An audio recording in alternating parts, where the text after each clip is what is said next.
Watch video to the end and subscribe and click the bell icon. In the reality world, everything was exactly as it seemed. There were no illusions or deceptions, no magic or miracles.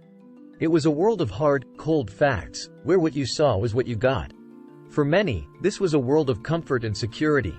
They knew where they stood, what was expected of them, and what they could expect in return. They followed the rules and worked hard, and in exchange, they were rewarded with stability and predictability.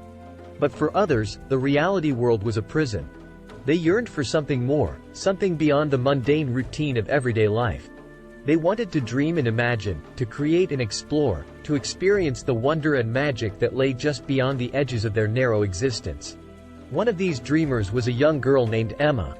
She lived in a small town where everyone knew everyone else, and nothing ever seemed to change. But Emma was different. She had a wild imagination and a restless spirit, and she longed to see the world beyond her little town. One day, Emma stumbled upon a mysterious door hidden in the woods. She had never seen it before, and it was unlike any door she had ever seen.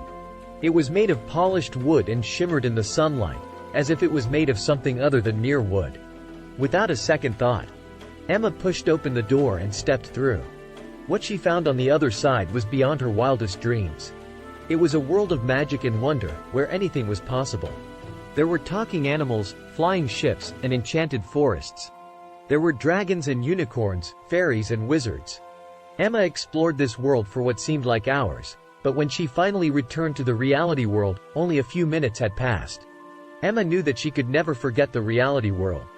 It was a place of endless possibility, a world where dreams could come true.